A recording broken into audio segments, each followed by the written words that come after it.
Hey everyone, I'm back here to bring you another video, and today we're going to talk about, well, the cloud. Now, this is something that at first I didn't really get, I didn't really understand, and I kind of moaned about it because there was a lot of people that moaned about it.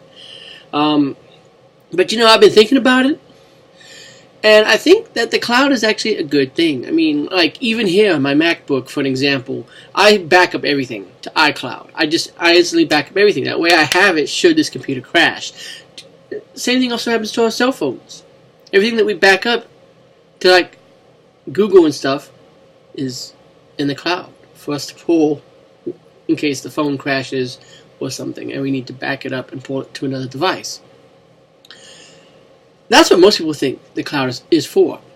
Now, I wanted to talk about the cloud because this is something I think is very, very unique and is going to come in handy for gaming. Mostly for a lot of things. Like if you look at PlayStation Plus, when you have it, it gives you cloud saves. I think it does the same thing for Xbox Live too. In which you get cloud storage. You're able to take your game saves and put them onto the cloud. That's great. If they do this for the Switch, that's something that even if my Switch crashes, or if they did this for the 3DS, if the 3DS crashed and I lost everything, I can at least pull it. And that's something that's great. I mean, granted, it used to be a pain in the butt, especially through the 3DS, when you bought a new one, to have to confirm who you are and then have them give you access to that shop with that Fed code. But the fact that you could re-pull all those games over was fantastic. But what have I been going on and on about for a couple minutes now about the cloud for? Well, I've been thinking about it, and I think that this is something that could come in handy for gaming for a lot of things. Mostly because of like things like Crackdown, which I believe the developer is using it for like physics. The stuff that you could destroy and stuff like that. But I got to thinking about it outside of that. And I thought, what would be great is if games basically had just a little bit of local data on it. Like imagine how much more powerful something like the Switch could be using cloud. Because maybe they have just like the local data on there, and it's a 30 frames per second game, something like that. But through the power of the cloud, if you're connected to the internet, that game can now process more. It has a dedicated server to make the game run faster, make it run at 60 frames per second. Or because it's running at 60 frames per second locally, they have a processor that's used for the AI, that's used for the side quests of the game, that's used for pulling in the voice or the cutscenes or whatever to make it run smoother because now less is on the actual part of the game. It's less on the disc, it's less on the cartridge. You see what I'm saying? And this is something I think that could be fantastic if applied properly. This is part of the future that I think that we're eventually getting to with an entirely digital media coming. It's something that I really don't want to see because, again, I've talked about how I like to have physical games. But I think that's inevitable. I mean, we have Netflix, we have Spotify, we have these services that give us television shows, movies, music, everything through a digital format. And games are no different, but it's one of the last ones that still has this stronghold of keeping physical games. And it's something that I enjoy doing, but as I've started to sort of learn running low on space when it came to where do I put these games? Where do I put all these games that I bought? Where do I put this console that I bought? I don't have the room for it. I think it'd be easier to have one system that runs everything through the cloud.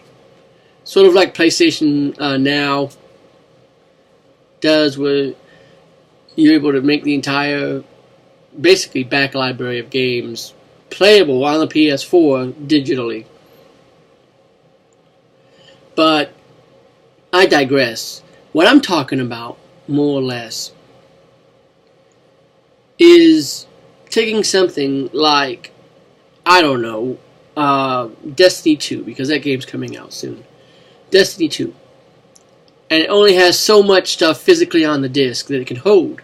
But through the cloud servers, maybe they're able to make the enemies smarter, to react better to your actions. Instead of just being mindless drones that move forward, maybe they learn, maybe you can update them every so often to where they learn if you throw a grenade, you do this, to where the AI can become smarter. Not to the sense of, it's going to outthink us and therefore eventually rise up and take over the world, but you get what I'm saying. To the point to where maybe,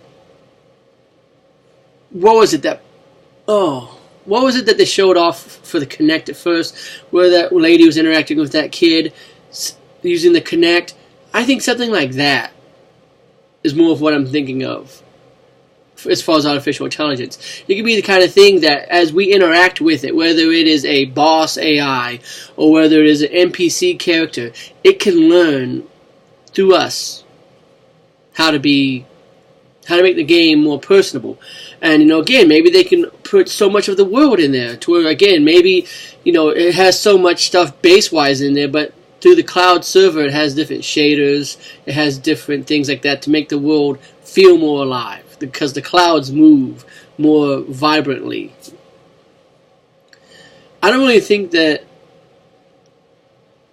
I can express it very clearly, because it's the kind of thing that has so many possibilities, because right now they're only using it for physics.